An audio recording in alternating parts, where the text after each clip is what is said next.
What is going on, guys? B2B FIFA here, and welcome to episode 30 of the Academy Project. Today we begin by actually doing a little bit of maintenance. We actually have a game against Wycombe Wanderers. Wycombe Wanderers, I think I've told you guys in the past, is a team that I play on my main account for fun. And as a matter of fact, I've been playing this so much that I haven't played that anymore, and essentially we've already overtaken that save. But that doesn't matter. You guys don't care about that. I am essentially fielding the best team possible because I want to make sure we do well against Wycombe. So Sip is in the squad, Sanchez is in the squad, Krin is in the squad, Kenizevic will eventually get into the squad. Tashev goes into the squad, Suk is in the squad, of course. Morales and Nilo, our new first choice right back, is in the squad as well.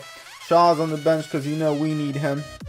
And yeah, I'm just sorting out a couple things right here, but that is essentially what the squad is going to be looking like. And Martin's the last one to get in because Kenizevic because Kenizevic is going into the squad.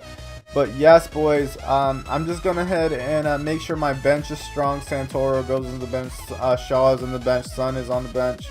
I just want to make sure I have the right bench for what we need to do. And yes, we actually go ahead and jump straight into the game against Wycombe Wanderers. And we're going to go ahead and use our orange kit. They're going to use their home kit, which is that blue kit. And Kren, we can see our Kren. He is focused. He is ready to go. He's ready to do some damage.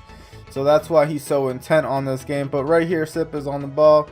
And we jump straight into the 5th minute, boys. Right here, Krin is on the ball. He's holding up play really well, waiting for the team to come up. Suk is now on the ball, and he sends it over to Kenizevic.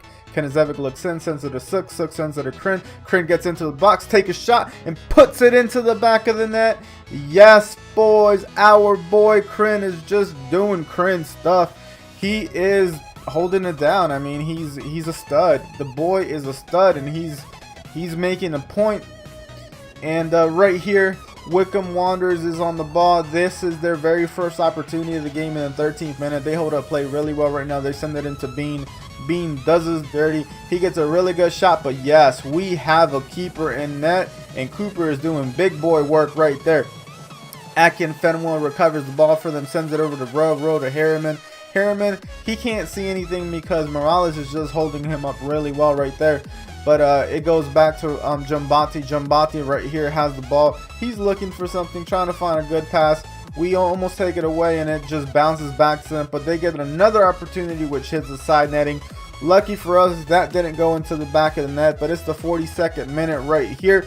Tashev sends it into Morales. Morales sees right here. Suk sees the run of Nilo. Nilo looks back. He sends it into Sanchez. Sanchez to Krin. And Krin once again. Yes, boys, 2 goals for our boy Krin today. He puts it into the back of the net, and yeah, I'm very happy with the team's performance. It's the 45th minute, and that's how that half's going to end. We go straight into the second half where Wycombe is kicking off, and right here they get an opportunity, and it hits the crossbar, and yeah, we're having a hard time clearing the ball. But right here, they're just, you know, I was like, come on, guys, clear it, just clear it. And eventually Nilo is able to clear it. But once again, Wycombe on the ball right here, and Bean gets a shot, and Cooper once again doing big boy work. It's the 70th minute. I was like, you know what? We need to make some changes. We need to change this momentum. And we actually make the changes right here. I didn't want to make the changes before because I have this thing that every time I feel like I make a change on a corner, the other team scores, and that's why I didn't make the change initially. So if you thought that was weird, I apologize.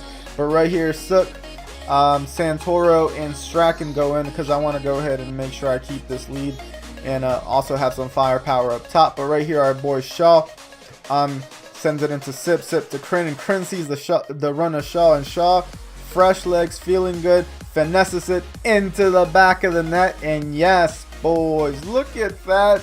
Beautiful, beautiful center attacking mid that always saves our booty. He always is doing really good for us. And yep, he's looking smug right there. And right here, they get an opportunity, but fortunately for us, it goes above the bar, and that is how that first game is going to end. We win 3-0, deserved win. Very, very happy with that. But look at that, 3 shots, 3 on target, 44% possession. I was clinical that game. I don't care how that looked. Their shots were BS anyways. Antunes goes up right here, and Sun goes up. Sip is getting really close to that 60 overall. I mean, at 60 overall, I think he'll be caught up to the rest of the big boys on the team, even though he is not really he's not doing as much as he used to do. And I mean, I might have to eventually change him out. I don't know. We might have to replace him soon. But it's a transfer window, and I'm looking for a center back because we don't have enough center backs. And I'm looking at Lucas Bazan right here, 6'6". I decided to tell my scout to take a look at him. Matias Bianco, I'm looking at him as well. I'm like, nah, not interested in that guy. But Adam Charles right here looks really, really nice. And the problem with him is that he's in the championship.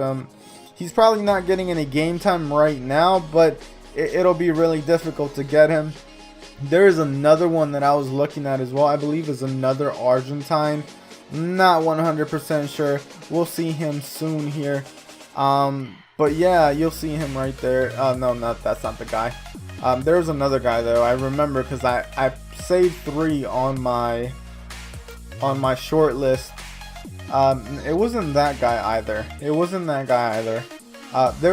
guy. You guys will see him very soon. I think he's coming up in just a little bit. But it was 3 guys total that I decided to go ahead and put on my short list. It was this guy, Jonathan Jones from West Brom. And I was like, man, I hope we can get this guy. But I mean, he looks so good. I don't know if we can afford that guy. You'll see soon. We actually get some. Oh, and Juan Lertora. This is the other guy that I was looking at, 6'4". But he's 20 years old and he's playing for Sociedad. I wasn't, super keen on him, but I was like, you know what? We got a 2 makeshift center backs and only 2 real center backs. We really need to get some real center backs on the team so they can rotate because they get real tired real quick. Want to make sure we have some quality. And look at this, boys. Our next game is against I believe is Rockdale. And yeah, they are top of the table, so I was gunning for these guys. I wanted to make sure we take a W from them, that way we could get closer to that first spot. But Rockdale began the game right here. They were a good team. I mean, they were very, very good. Holding up play right there, sends it in to Escobar. Escobar sends it into Rafferty. Rafferty's holding up again. He sends it into Escobar. Escobar gets a shot right there in the 3rd minute. That was their first attempt, and they get the ball immediately. Lund right here sends it into McDermott. McDermott gets a shot, and I mean, we're just lucky we got a good keeper in net. It's the 7th minute, and once again, Rockdale gets another opportunity. Escobar right here does us dirty. He goes ahead. He sends it in. We are able to clear it. Excuse me. I apologize for that. But we didn't have any opportunities at half. I mean, it was terrible. We jumped straight into the 45th, into the second half right here, into the 58th minute. And once again, it's Rockdale who's on the attack. And we just couldn't do anything against them. They were the better side. But we were holding them. This was, once again, another opportunity for them. The announcer or the commentator was saying that this was the best defensive team against the best offensive team. They wanted to see who came up on top right here. Sun has an opportunity right here. He is able to get a shot. It was a weak shot, but it was one of the decent opportunities that we have. It's the 71st minute right here, and Rockdale has another opportunity. They take a shot, I believe, right here, and it goes over the bar. But at this point, I was like, you know what? I need to make some changes. And that's what I did. I mean, it was grim, boys. They attacked the nonsense out of us. I mean, there's a reason why Rockdale is at the top of the table. They are very, very good. I decided to throw Thomas in there at cam or center mid. I mean, I really play that position as a cam position. And Johannesson goes in, so I wanted to shore up that midfield with Thomas and there not being his normal position, and Santoro also goes in. But right here, Rockdale's on the ball again in the 81st minute, but Yeoman is able to recover. They get this really nice through ball with Martin. Martin sees the run of Son. He goes ahead and does an over the top. Son is able to control but can't put it into the back of the net. I was a little bit disappointed. I was expecting Son to do some really good work for me right here. And Martin right here gets another opportunity. Takes a shot, but it's a weak shot. Goes straight into the keeper. And it's a 90th minute, boys. And that's essentially how this game is going to end. Yes, boring 0-0 draw.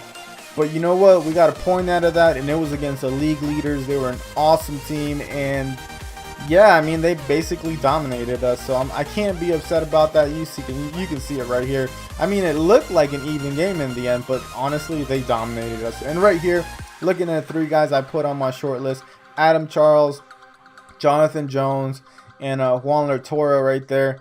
And yeah, I essentially went ahead and tried to sign. I offer contracts, not contracts. I made bids for every single one of these guys.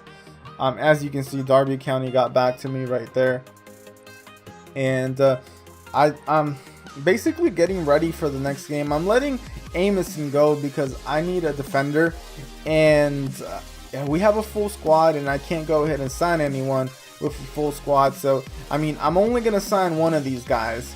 So if I can get the best one, I will. So we got 2 Englishmen and Argentine that I'm bidding for, and I'm just looking at my budget here. I want to make sure that everything is okay, and I'm like, all right, so we got enough money. Let's go ahead and make some moves. So Adam Charles, they're asking 700,000 or 700K. Juan Latorre, they're asking for 550, I believe. Yep, 550. So I go ahead and offer 550 for Juan Latorre from Real Sociedad. He's probably not getting any game time, so he'll be getting plenty of game time if he comes to us. Jonathan Jones, the best of the lot right here. They want 3.3 mil. I'm like, I'm not gonna offer you that, but I can offer you 1.5. So I go ahead and make that bid right there. And Adam Charles, once again, they want 700K, so I go ahead and give them 700K. I will tell you right off the bat, they go ahead and reject the West Brom guy right here. I counter offer for Thomas, and then I get a transfer offer for Cooper as well. I decided to go ahead and counter offer 575 for Cooper, and I stood there for a while. I was like, should I even try?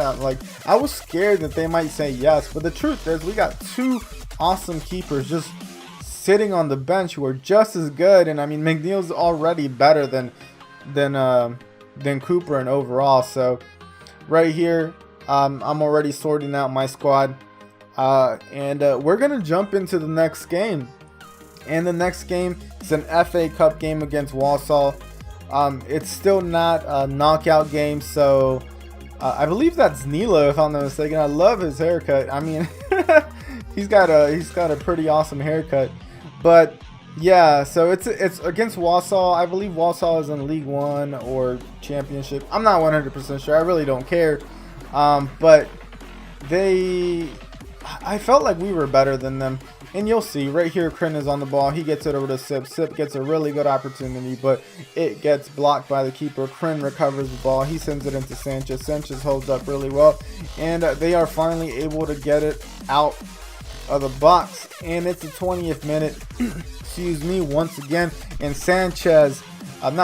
Walsall is on the attack, and they're holding up play right there. They get a really good opportunity, but McNeil is doing work, and I mean, he's a really good keeper. So if Cooper goes, we have a good keeper in that. I'm not too worried about it. I mean, I know we love Cooper, but if he has to go, he has to go. If he becomes really good, we just might buy him back in the future.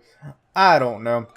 But right here, Crin is on the ball. He gets a really good shot, but our boy Sook right there is ready for cleanup, and he does. So we go up 1-0 in the 27th minute against Walsall. They are a tier above us. They're probably playing a B team, then we're playing our better team. So I guess it evens out right there. But right here, Walsall in the 36th minute, they do us dirty. I don't know how that happens. They put it bottom corner, and yeah, they're able to draw the game. I was pretty upset with myself. I felt like how did both of those defenders just like both Morales and Antunes, I think it was, just run by, giving them enough space to just turn around and tuck it into the bottom corner. Doesn't matter.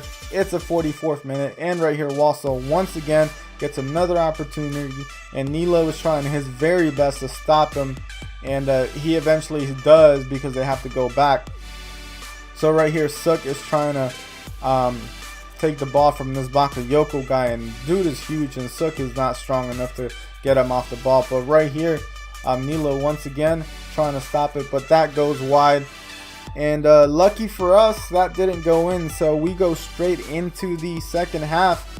And Walsall, they were a good team, boys. I mean, they are above us. I mean, they're like a league or two above us. I'm not sure, but right here we get an opportunity with our boy Suk, and I go ahead and what I was trying to do right here, which didn't come out right, was try to get it over the head of that small dude on the wall, but whatever. Right here, Walsall in the 77th minute gets another opportunity, but once again, McNeil, he's a stud. I mean, he's good. He's very good. If this was Ultimate Team, he'd be a shiny bronze at this point. I think the only like silver player that we have on our squad would be Kryn at 65 overall, but he'd probably be like a common silver. Anyways, enough of the Ultimate Team talk. I'm just talking about it because I played a couple games today. Division 6 games I haven't played in a while, because I don't care for the weekend league, and I just don't care for that sweaty play. I played the weekend league once and it was just terrible. Everyone was playing 5 at the back, custom formations. I know they got rid of all that nonsense, but it was terrible. I just couldn't deal with it. But anyways, boys, enough about that. This is where I'm going to leave the episode. If you guys went ahead and enjoyed, leave a like, go ahead and subscribe. You guys have an awesome day. Peace.